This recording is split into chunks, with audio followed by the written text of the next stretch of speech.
Well, hey, from CFA, what's up, guys? Ashby Gale here, owner of Charleston Fossil Adventures, out on a live hunt. So glad to have you all along with me today. The prompt for today's video is, where are you tuning in from? So drop the city or state that you're watching from down in the comments below.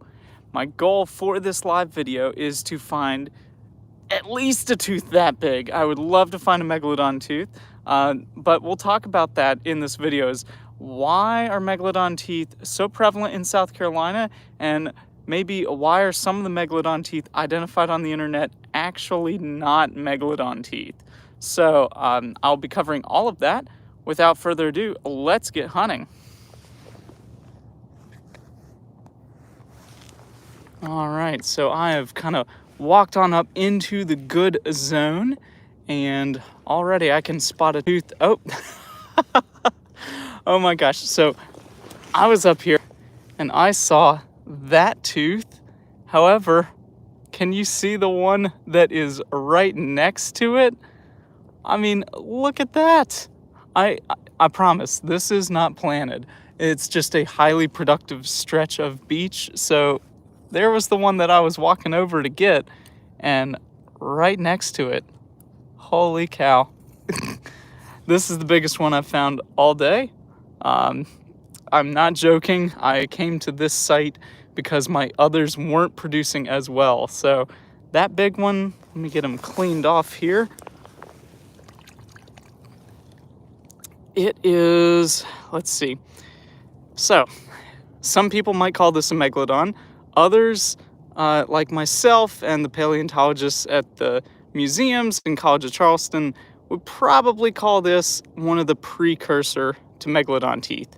So this one, it's missing the corners of the root, and unfortunately that means that some of the features, like the cusplets or the extra teeth on the side of the tooth, we just don't know if they were there. So if they were there, he's a precursor to Meg, over 16 million years old. If they weren't, then he is a little juvenile Meg. So either way, that is a great start off to the video. Let's see what is next. Got a lower snaggle tooth right there.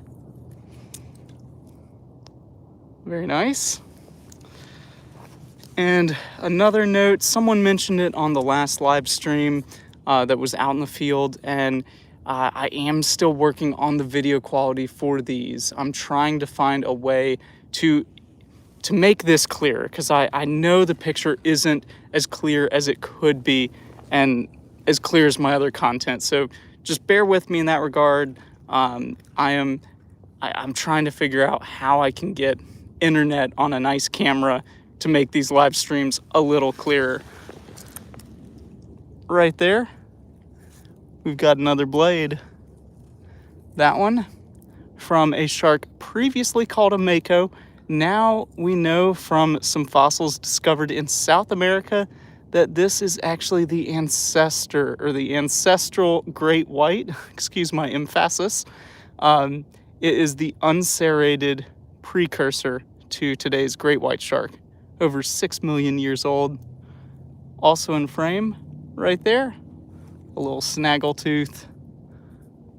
I love those. Love finding the snaggles. Also, while I have you on stream now, I am actually going to be on another stream tomorrow on another channel. So the Bird Garden YouTube channel is having me on to talk about some of the birds that I recently saw on vacation in St. Lucia. I might be bringing some bird fossils onto camera, so you'll just have to tune in tomorrow at 1 p.m. on the Bird Garden YouTube channel to see what I show and what I saw on vacation. All right. Yep, Tyler Wren, you got both of those. Histalis being the species on that extinct great white, and Hemipristis, of course, being that snaggletooth shark. Look, we got two others in view within 3 inches of each other. First big obvious one is this great white right here. Look at that.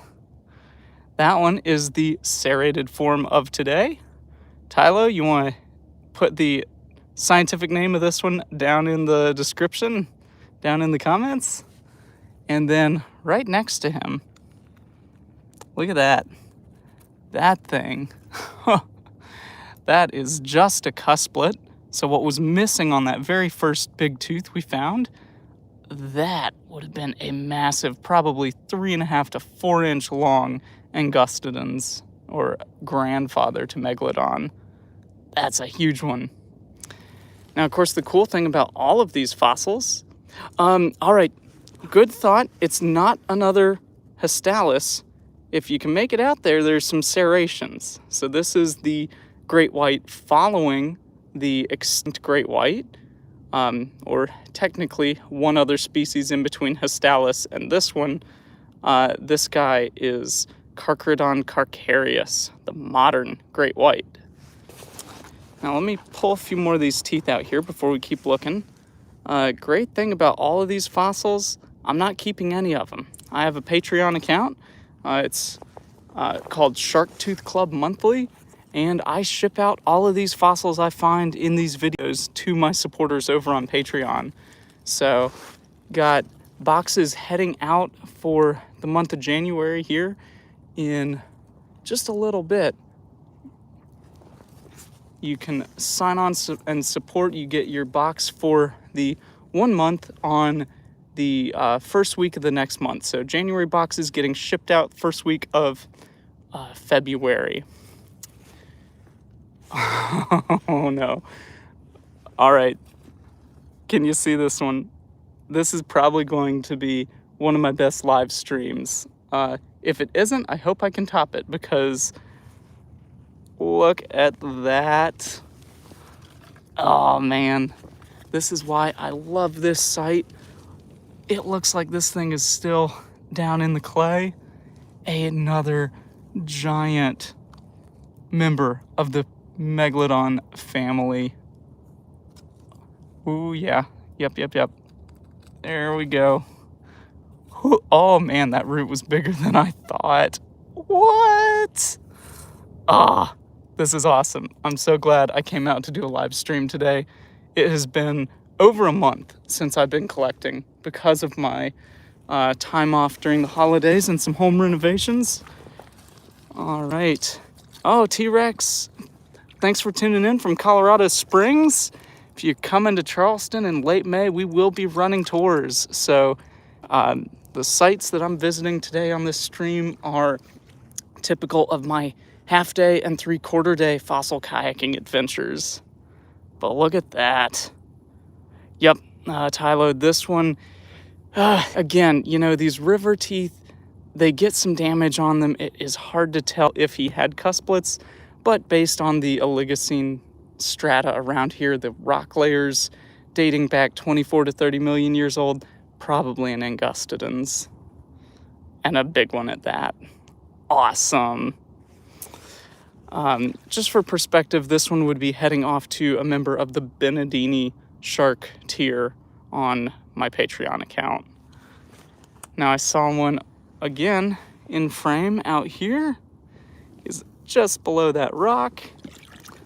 It's half of one.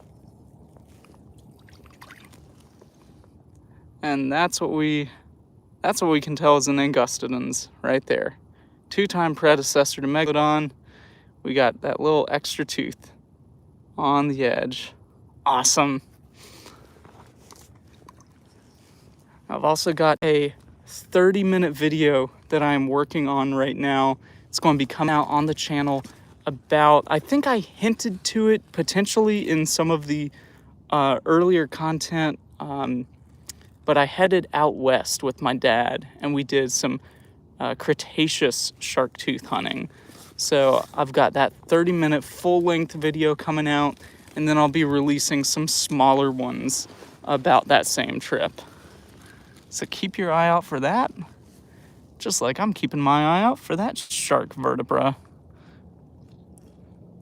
Awesome. Perfect. Beautiful element of the backbone or the spine of a shark. This is calcified cartilage. as I tell all the kids in the school groups, cartilage is the material making up our noses, the tips of our noses, and our ears. Very soft. However, this cartilage in sharks is what we call calcified cartilage. So it has some bony components that make up the majority of the vertebra. So these two tend to fossilize a little better than other parts of the shark. Okay. Let's see, what's next? I'm gonna go back up top because that's where those bigger teeth. Oh, there we go. Oh, yeah. That one is another member of the Megalodon lineage. And this guy, look at that. The base of the tooth is intact. There's no cusplet, so we have successfully found a Megalodon tooth on camera. And this one's a juvenile. Oh, this is turning out to be quite the day. I mean it when I was talking about how slow it was earlier. I wasn't really having a good day, and it's aggravating because we have overcast skies today, so there's no shadows on the beach. It's really easy to see all these fossils. Ooh, okay, here's one. So, doesn't look like much, I'll admit that, but this guy right here is an ossicle, or a piece of armor from a leatherback turtle shell. So you can see he has a bit of a defined shape, kind of that star-shaped pattern of bone and sutured edges all around. So this is that individual element of the leatherback shell. It allows that turtle to dive up to 3,900 feet deep. So because they don't have fused bony shells like loggerhead sea turtles, oh, we just had a dolphin. Let's see if he'll come up again.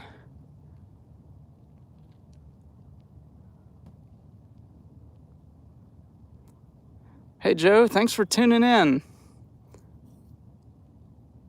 Our dolphin just went out of view.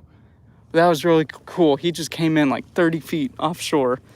So leatherback sea turtles, these guys, all these bones, since they're not fused, they're able to flex under pressure. Whereas if a loggerhead swam down as the pressure increased in the ocean, its shell wouldn't be able to flex. It would snap and kill the turtle. So leatherback elements like this one's really thick. These are great to find. These often head off to the college for further study because there's a few species of leatherbacks in the Oligocene, recently reported by a grad student at the College of Charleston.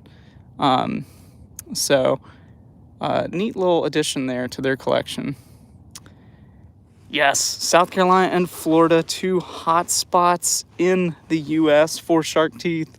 Of course, places like Maryland and Calvert Cliffs, North Carolina with the Aurora Fossil Museum and pits up there, other good spots to check out.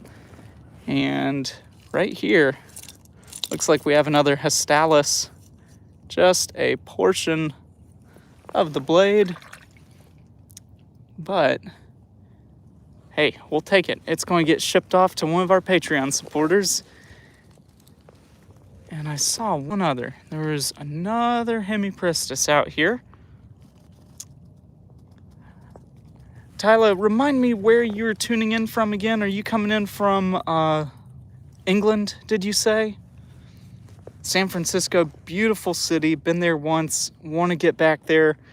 New York City, the only time I was at New York was just outside from the New Jersey side, and it was August 2001. I took a picture of the skyline with my old film camera back then, and of course we know what happened a month later, but that was the only time I've been that close to New York, so I hope to get back up there in the next few years.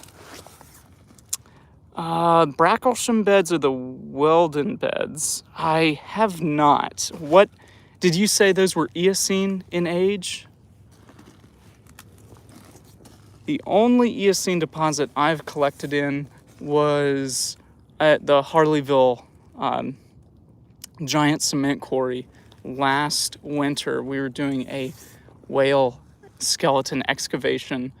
I previewed a little bit of that footage in my most recent video about the ichthyosaur from England. Oh, we got just a little piece of one here.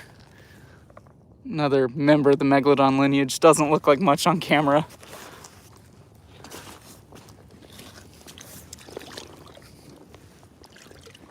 All right, let's see. This looks like it'll have something cool in here.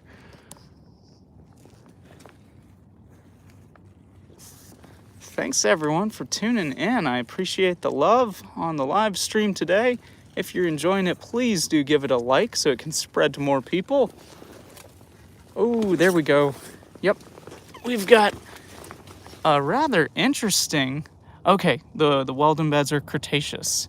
Nice. Early Cretaceous, that's something I've never collected. I've only done late Cretaceous. T-Rex, love to have you on the kayak trip. That May calendar will get posted here, probably in the next month and a half. I'd say by the end of February, mid-March, the May calendar will be posted. So right here, he might be small, but he is a little juvenile Angustodon's tooth. Got those little serrated cusplets there. Nice. And people always point out all the time that I'm missing teeth in the background. There are so many teeth out here on the beach in the sand. It's a little tiny little shark vertebra. It is hard to get them all, I admit.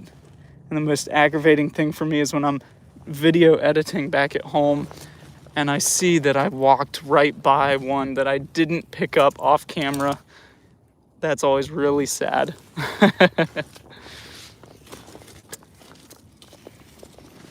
Got a nice little reef shark tooth here.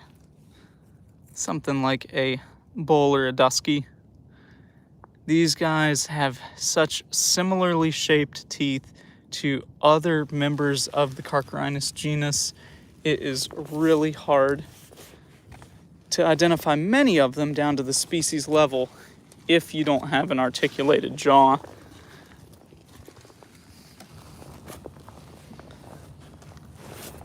Oh, there we go. Do you see it?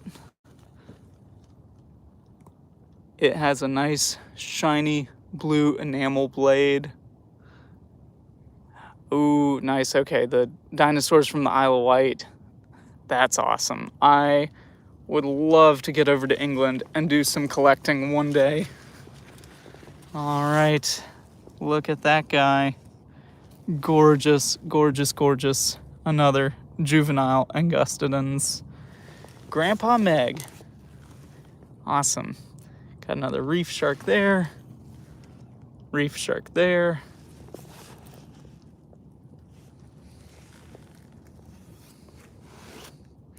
Nice. That is an impressive list of species coming out of there.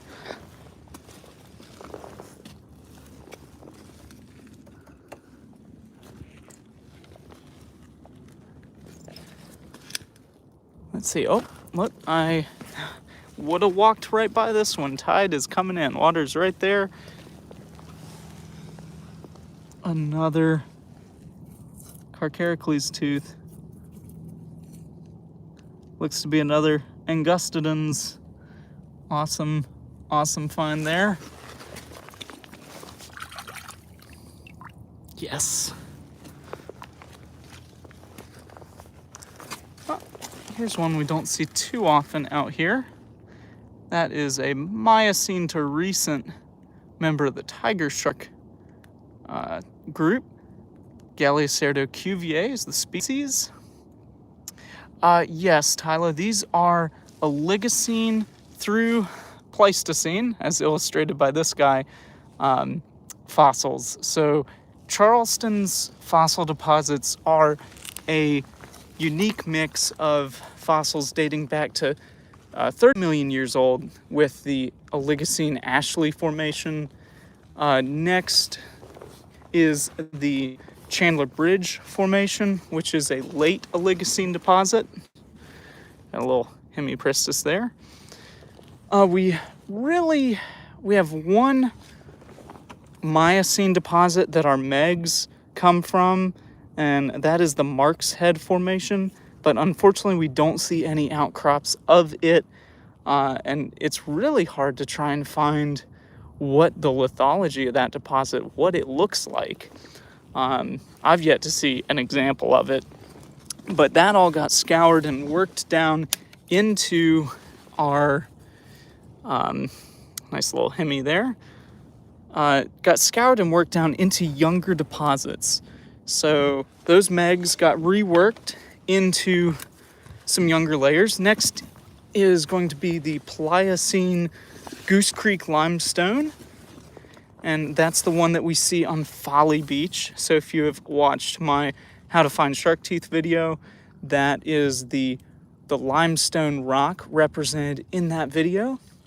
And then we have a number of Pleistocene or Ice Age deposits dating from the earliest Pleistocene, 2.5 million years ago, all the way to the youngest range, 11,000 years old.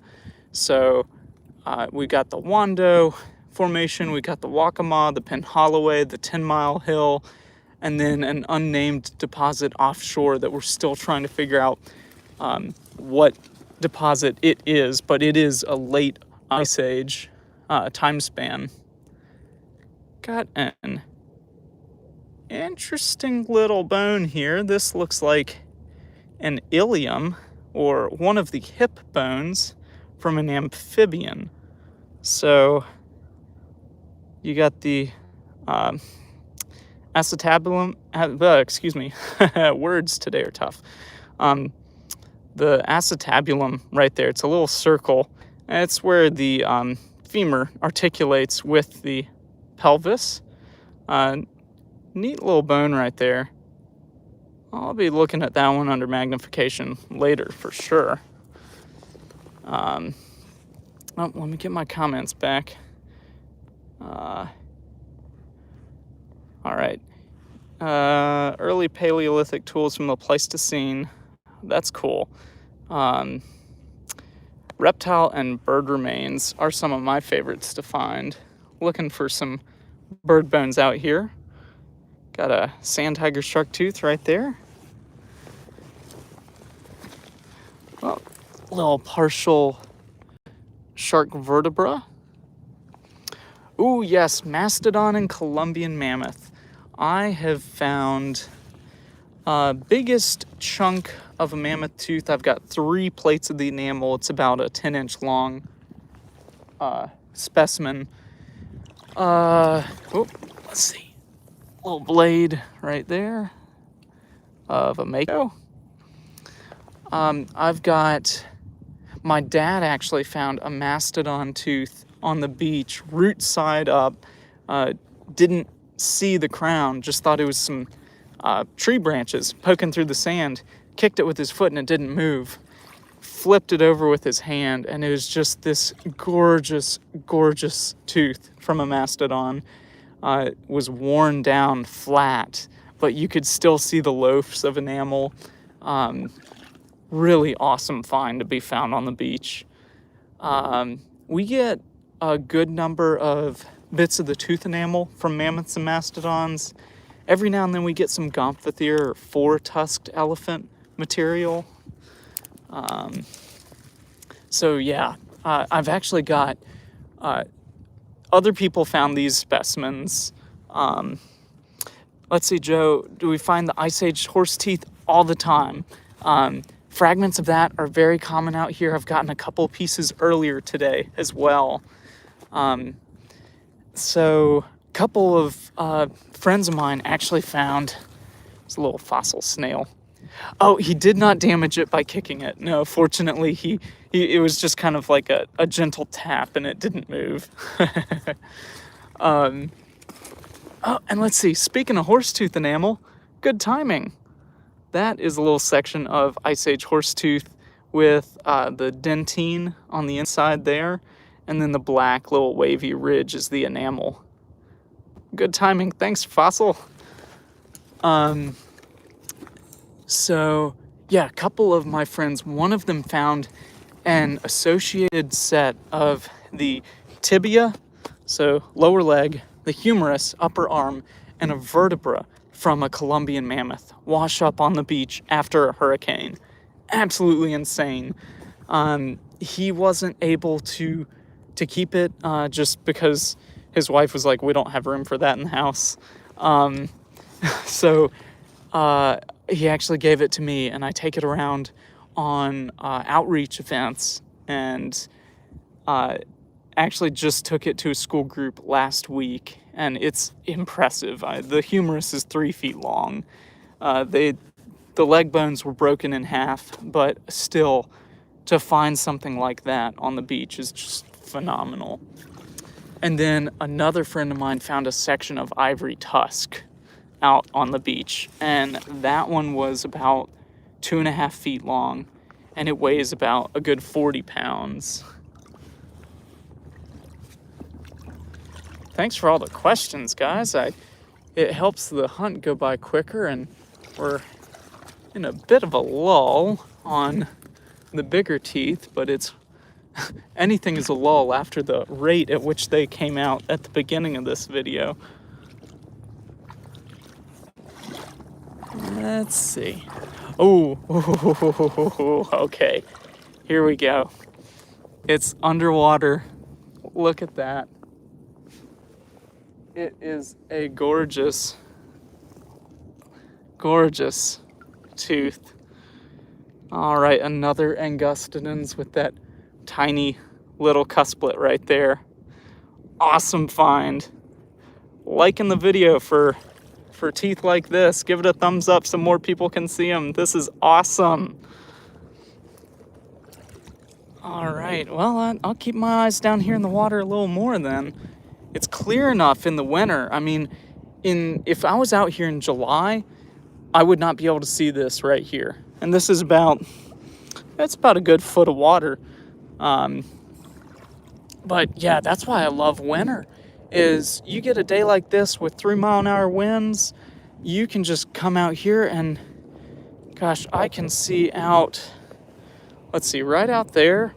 I could hunt that if I really wanted to, and it's about 3 feet at that point, so it's worth looking underwater, as we just saw, especially since tide is coming in now too.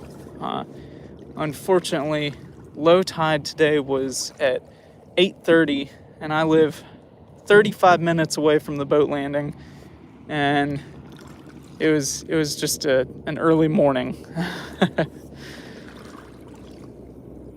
Let's see. Ooh, okay. What kind of fossil species was I finding in the late Cretaceous? I was getting things from the Santonian and the Maastrichtian. So we were doing Scopanorhynchus, Squalocorax,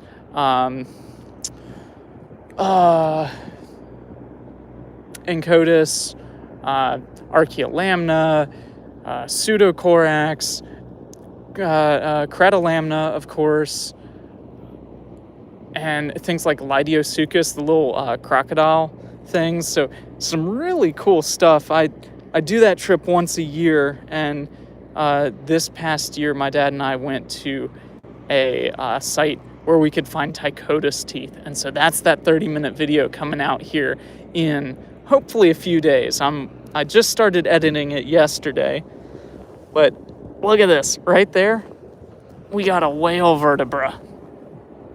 Oh crap, dang, it's stuck. There we go. Nice. That is a beast right there. Again, being included in one of my Patreon boxes for the month of January. Awesome.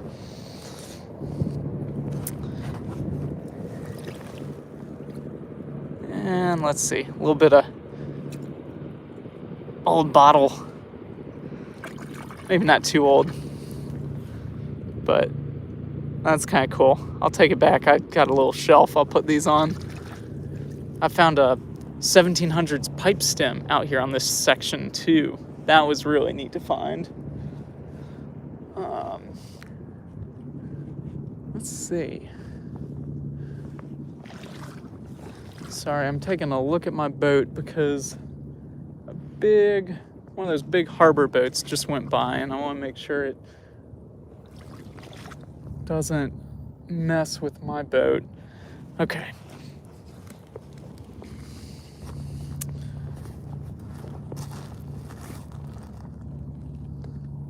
I like this little bluff right up here.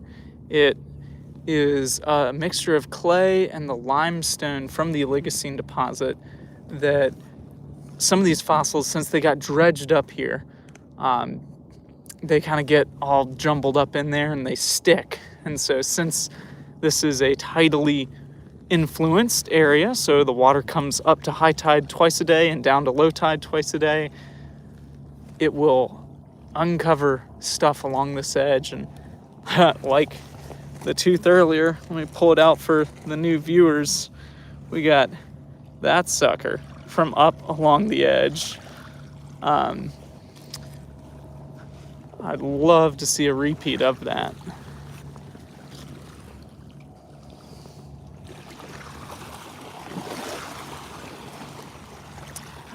Native American artifacts. Yes, I have gotten a drill. Hold on, sorry. Let the waves pass. It's one thing about live hunting. There is no editing. Okay, so I have gotten a little drill, stone drill. I've found a little bird point that my archaeologist contact said would date back about 10,000 years. And a client has found a really neat tiny flint arrowhead. That one is on one of the earlier videos on my channel with terrible editing, so watch it, but don't watch it. Got a nice sand tiger there. And then pottery. We can get some pottery fragments out here as well, but they're not too common on the river. And I've found a flintlock from an old flintlock rifle, so that was a neat find.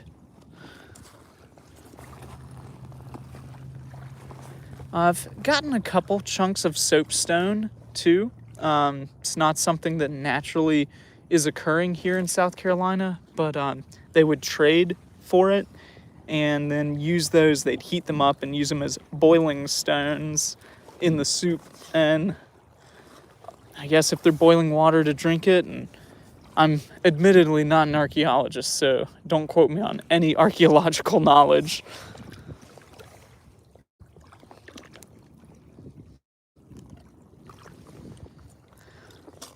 Let's see. This little stretch has yielded a good bit of really pristine teeth for me before. I've gotten a really nice giant thresher. Oh wow, hand axes. It would be cool to find a hand axe. I've never found something that big. So that's really awesome. I'm envious of you there. Gotten a giant thresher out of this stretch, and then also a really, really nice Paratodus or false mako shark. That tooth came from the Oligocene. It has a couple little cusplets on the edge of it. So always keeping my eye out for some of those smaller species.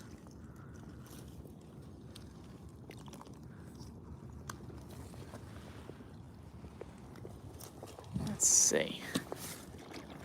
I'm running out of beach down here that's exposed, but I can still look in the water.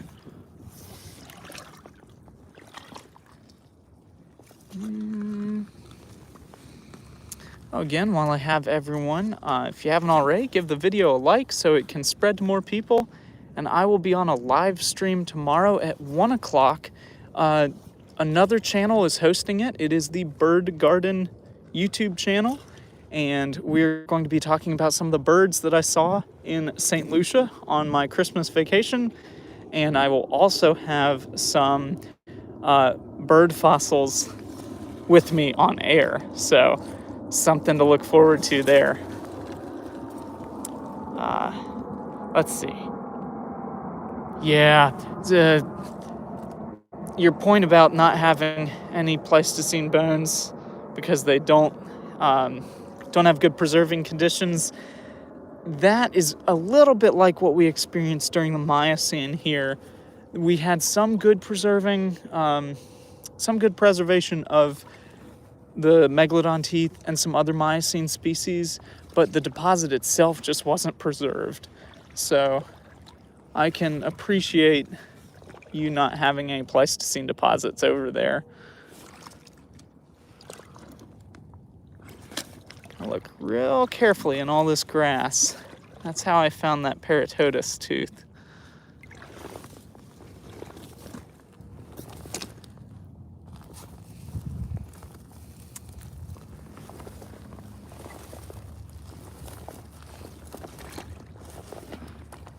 All right, time to look in the water again.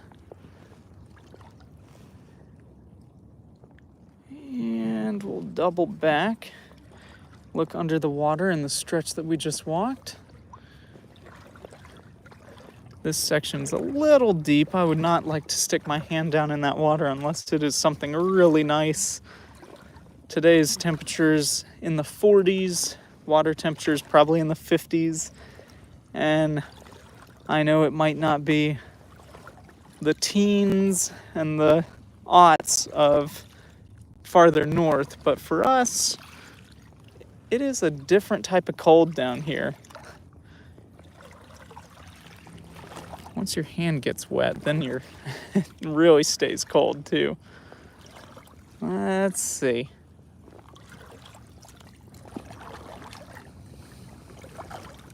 We gotta find another big one before the end. That is my goal. I always like to end on a good one.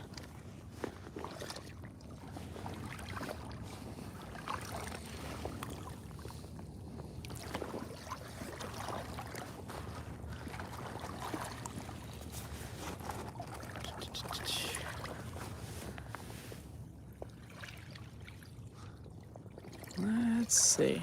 Of course, I am going to watch this afterwards and probably see the 10 I walked by.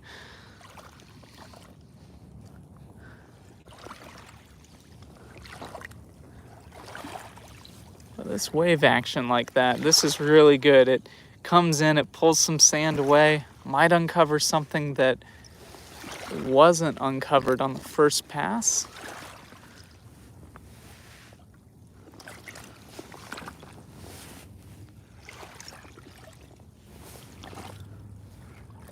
Let's see.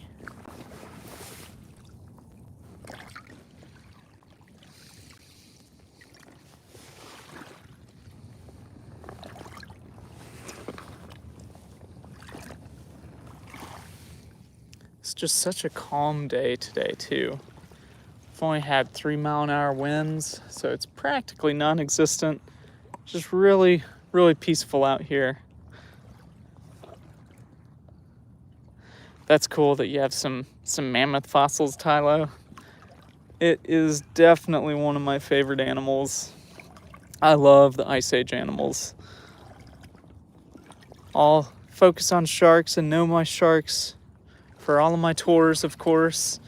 But, once I get someone in with a shark tooth, then I can start talking about the other neat fossil animals that were around here during that time. We often just say that shark teeth are the gateway fossil to becoming addicted to collecting.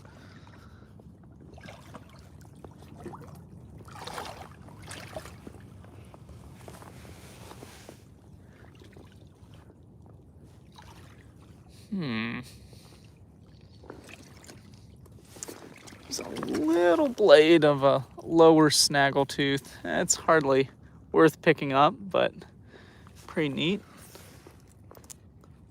Oh wow, that's pretty cool. How long would that femur have been? Would that one probably at least 1 meter long? Yeah, I would say I'd try looking there for sure.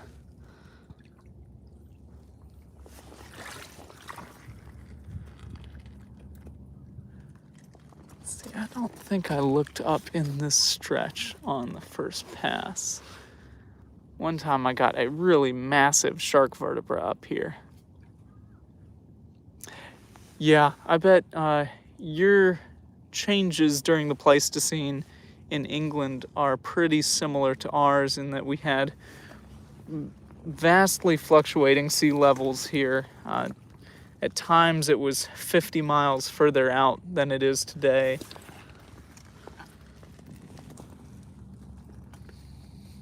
About the size of a bath, yeah. Yeah, I believe that. Those were some big animals. They didn't call them Pleistocene megafauna for nothing. All right, let's see. Is this one's trash. It's just a little chunk of rusted out iron, unfortunately.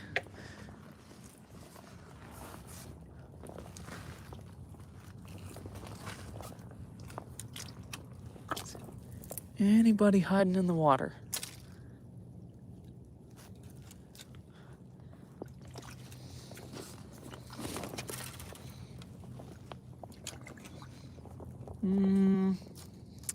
Don't see any.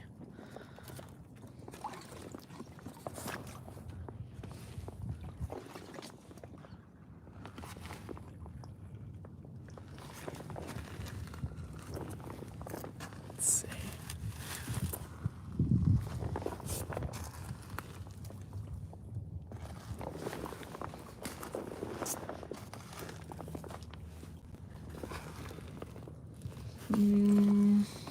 Pretty sandy up high, so I'll stick down here to the water's edge.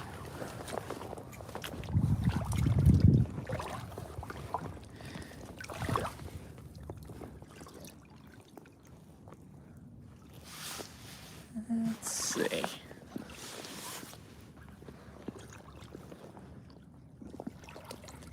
It's funny, every site out here has its own unique features. At this site, the bigger teeth are up at kind of the high tide line. At the 2 sites I was at earlier today, the big teeth are at the low tide line. And I got out here after low tide, so it's like you have to figure out each site that... Oh, look at this. Another ossicle from a leatherback. Another little individual bony element there. That's cool. Also complete. So they can have these, take on these different shapes for comparison. Here are the 2 I found today side by side, and they're both complete bones. They're not broken in any way. Really cool. So yeah, you just have to learn each site, go at various times of tide cycle, various times of day, and just figure out where is the sweet spot.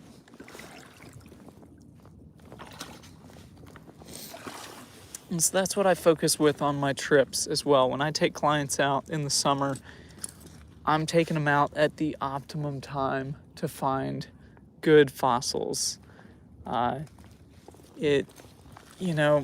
Some of these sites, if you're just out at them at the wrong time, you're not going to find anything. And you might write it off as a bad spot, but it was just because you weren't there at the right time. Okay, yep, Trionyx turtle shell. That's something we can find members of that family here.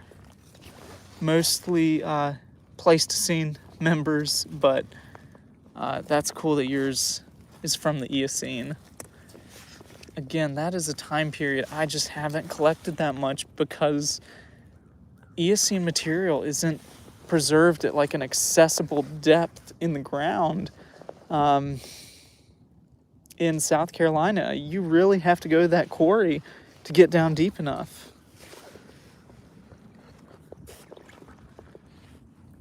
Let's see. All right, we're back close to right where I started the video. So everything up high is now new again. So we'll look really carefully, see if there's a blade or root lobe sticking out of this little bluff.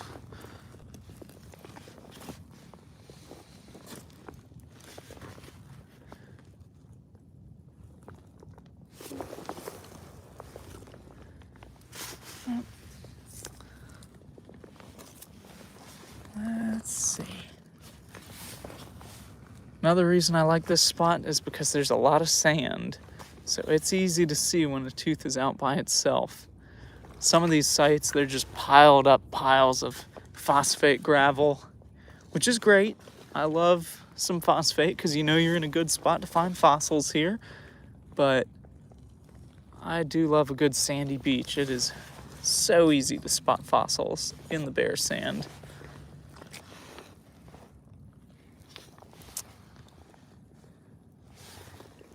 Oh yeah, yep. The turtle that we have on our beaches is, you know, if you're not finding a bone fragment, you're finding turtle shell. So I can appreciate the abundance that you're getting of that because we see it too. All right, looks like the bluff got sanded in, so I'll stick down in this section.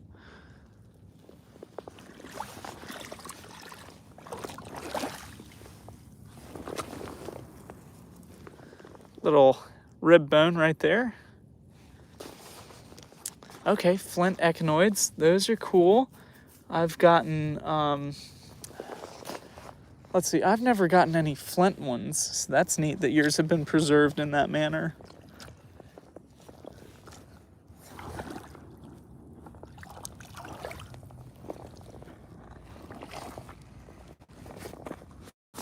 Let's see.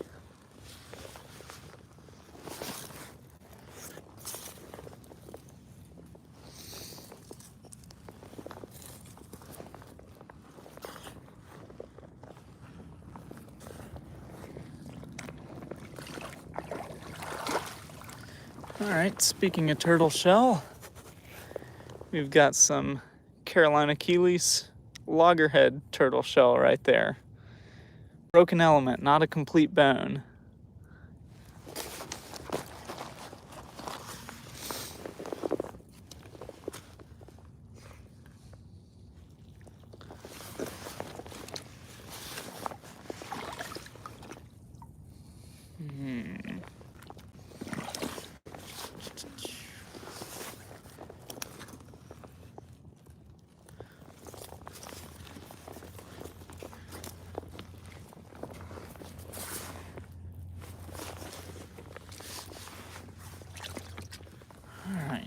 Back at the boat, so I'm gonna walk this cliff here. Some more turtle shell right there. Oops. Right? Yeah. You got that little porous bone on the inside.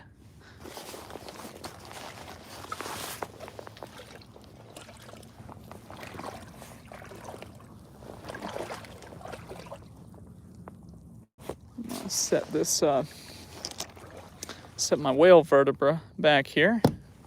Come back and put him in the pouch later. He's weighing me down. I'm going to check this last little stretch up here in the grass. We've not had any king tides lately, so it might turn something up, might not. It's not seen a lot of turnover because of the high tides, but you never know.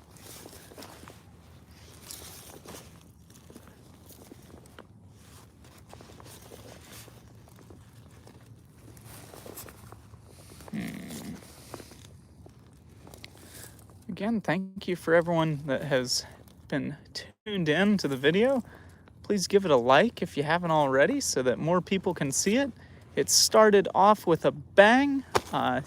If you missed the intro, definitely when I publish this, go back and watch, I'd say the first 15 minutes, because the frequency and the size of some of those teeth that came out, that was really cool. I'm glad to have been sharing that with y'all today. Got more turtle. That one, he could be a piece of leatherback. It is broken, so that one is hard to say, but I would tentatively say leatherback based on how smooth the top side or the dorsal surface is.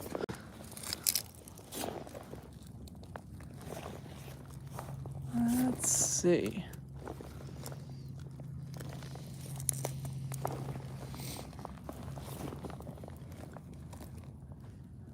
There's got to be at least one nice tooth hiding in this ridge. There's too much gravel for there not to be. Oh, okay. Yeah, sorry I missed that comment, Tylo. The sperm whale tooth, oh gosh, it might be Physeter on the genus. I'm really not sure. It's at the Mace Brown Museum of Natural History now. Much to the dismay to many of the YouTube trolls, but I'll have to check in with them and see if they have the genus of that. That was a cool tooth. Now the interesting thing about that fossil is the conglomeration that it was in. That was not a fossil deposit. That was just a collection of phosphate and fossils and sand and other rocks that just got cemented together. So, unfortunately, it's not like I found it in an actual deposit, but it's still, it's a great display specimen. You can put that thing out and ask people how many fossils they can see in it, because just on one side of it, there's a bone fragment. There's an ear bone from a toothed dolphin. There's the sperm whale tooth. There is there's a mako shark tooth. There's a couple of Carcharinus or Reef shark teeth. It's just like the world's biggest I Spy rock. It's so cool. And many people, of course, say, well, since it was so cool, why would you give it away? But it, rather than sit in my house, it's better served in a museum on display, inspiring the next generation of paleontologists. So that's how I see it, at least. We got a little bit more up here. This is really close to where that big one came out, so I'd love to find his brother. Oh shoot. Okay, it might be a triangular rock, but we're going to get up there and see. It probably is a rock. Thanks, Tylo. It was a pretty cool find. Oh no, I found it. All right, this is going to be the final one for the stream. See him right there? Nice. He is. Hold on, I'm propping up the plants with the camera. Is he complete? That's the big question. Yes, he is. All right. That is beautiful. And look at the lightning strikes on it. So this happens because of plant roots that have grown down into the soil, and they've just altered the surface coloration of the tooth. So yeah, that is a good one. We'll go to a spot where I can lay out the finds for today. Let me extract myself from the tree. Okay. Whew. All right, we'll put everything out here.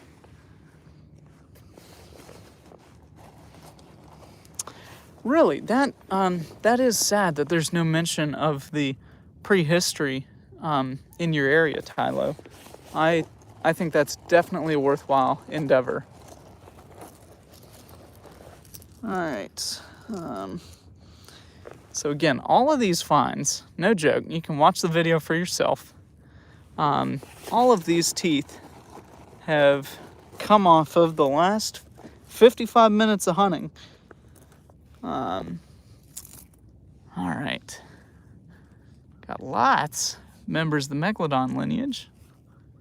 Hey, David, thanks for tuning in. Got another viewer from England. Thanks for joining. Glad you could catch us while we were still live. This is the haul from the entire video, so once it is posted, go back and see them all collected in real time. It was something else. That vertebra. Oop, things are running away on me. Where'd you go? I mean, that tooth, for perspective, look at the size of the cusplet on this tooth, which is about 1.25 inches, 1.33 inches long. And then that right there is a cusplet from the tooth that it belonged to. I mean, that, it's even wrinkled right there. You can see it. Hey, AD, thanks for tuning in. Be sure to watch the beginning to see all of this stuff being collected. I mean, it has been a great day. I got a couple more in here. Tiger. Yeah, thanks, Tylo. I'm really happy with it. Of course, the whale vertebra was back. It's sitting on the boat. I'll stick a couple of these pieces of turtle out here. We got 2 leatherback ossicles. There's the smaller one. And there's the honker. There is the big one. That thing is so cool. Thank you. Thank you, David. It has been a good stream. Our little bottle. Got some little fossilized snails here from the hunt. And some miscellaneous bones. There's our nicely timed horse tooth enamel right after we had a viewer ask about horse teeth. Yes, the 4 1/8 inch Angustodons you're talking about, Tylo, is the one. It's the one with the thumbnail of a blacked out outline of a tooth with a yellow question mark in it. That one was the one that one of my clients found at the his brother passed away, and he had gone on a trip with me. Him and his brother and his dad and his now fiance came on that trip with me, and then about 3-4 months later his brother passed, and so he came back on the trip to the same spot. Here, I'll flip this around. So Wynn came back with me on the trip with a friend of his to the same site, and you know, kind of as a celebration of his brother's life. And he found that 4 1/8 inch tooth, and the corner of the root was broken off. And first of all, it's a gorgeous tooth, and you just have to think it was the biggest and most beautiful one that ever came off of one of my trips, and it just makes you think about how it got there. But the corner of the tooth was broken off, and it was such a fresh break that I said, hey, it's possible that, it's improbable, but it's possible that I might find the other broken part of this tooth on a subsequent trip to the site. So lo and behold, a month later, what do? But I find the missing piece of that 4 1/8 inch long tooth, and it has the cusplet. The preservation's the same. It puzzle piece outline of where it broke off of the original tooth. And so that video, you'll never believe the story behind this incredible tooth, is about the reuniting of those two pieces. And it's a different style of video than I normally post to the channel, but it's worth watching in its entirety just because of the story. I've got Wynn there with me on camera, and he brings the big one, and I add in the little cusplet, and we join it back together, and now he has it displayed in his house. But it's a really special tooth with a really special story. I wish more people would see that video, honestly. Not for views or anything, but just for Wynn's family, for the story of Miles, and they've got a really neat phrase that they created out of the situation that it just really means a lot, and Wynn is now a good dear friend of mine in the business. Missed a couple of comments here. Yeah, thanks guys. It really meant a lot to find that missing piece. And sometimes you look down and you're hunting and you see and you're like, oh wow, I can recognize that's a whole tooth. I was expecting to see the cusplet.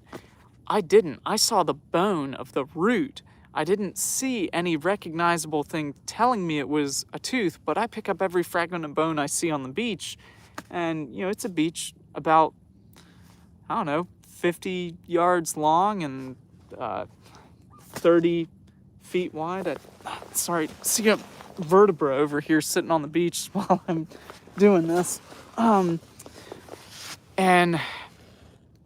so, the chances of finding this thing were slim to none, but you just never know. So I'm glad y'all are appreciating that. Let's see, Heather, we are new to South Carolina and this is your new hobby. Love that you're into learning it. Everything you pick up here is something, definitely. A turtle, whale, and shark, those are the top three for sure. Many of my viewers know that I published a field guide with my family 2 years ago now. It was a 6-year process, and now it's like we're 8 years into its existence. But it's a beachcomber's guide to fossils. If you haven't heard about it, it is on my website for sale. I will autograph and personalize any copy that I send out. So that is a resource for you. And then all of the fossils that I found today that I did not say are headed off to the museum. So all of the shark teeth are up for game. If you didn't hear, I do have a Patreon account, and great white shark tier and up, I send out all of these fossils to my supporters on Patreon. And so you can say, oh my gosh, I am now the recipient of a fossil that I saw collected by this guy on YouTube. Only know him through YouTube. So it's something pretty cool to see and be able to hold and be like, oh my gosh, I watched that live stream in January and now I'm holding one of those teeth. So it was something that I created during the pandemic to help my business stay afloat. And it's called Shark Tooth Club Monthly. You get decals every month. You get fossil identification. That's what I was trying to get to. So each month you get, on the great white shark level, you get 10 fossils identified each month. And you email me photos with a number by the fossil and say, hey, what is it? And I'll email you back and I'll say, number 1 is this, number 2 is this. And I've got some Patreon supporters that will tune in on the feed every now and then so they can attest to this. But I provide those identifications. You get more as you get up, and you even get a 1-hour virtual session each month on the Benedini level, which is the actual price of the level. So you're really just getting free fossils at that point. So any fossil in your crate is fair game to be able to send a photo in to me to be identified. And you even get some in a gem jar it's a nice quality fossil and it's in a little display for you. So just a little perk. So you can look it up. It's on Patreon. Just type in Shark Tooth Club Monthly or Charleston Fossil Adventures, and you can find it on there. So hopefully that will help you, Heather. And yeah, because having that comparative collection at home to help you identify, and that's everything for sure. All right, guys. So this is longest live stream, but this is exactly why I wanted to get to this point, to be able to broadcast from my phone. Hopefully the quality of the video has been all right. I'll be looking at this later, and like I said, I am going to be looking into potentially some different methods of getting these broadcasts out so that hopefully the quality is good enough. I know YouTube doesn't like to allow the camera to focus up close, which is something that if they're watching, I would like them to change. They need to add a macro capability, because my camera, my phone that I use is for all of the content on my channel, and it does just fine. You know, there's some really nice macro shots that I've taken, so we'll see. I'll try and get that.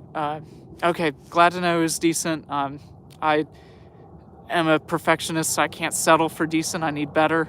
But we'll get that working on the future live streams as well. I might be going out on Friday with the college paleontologists. If they're watching, surprise, I'm going to message you about that.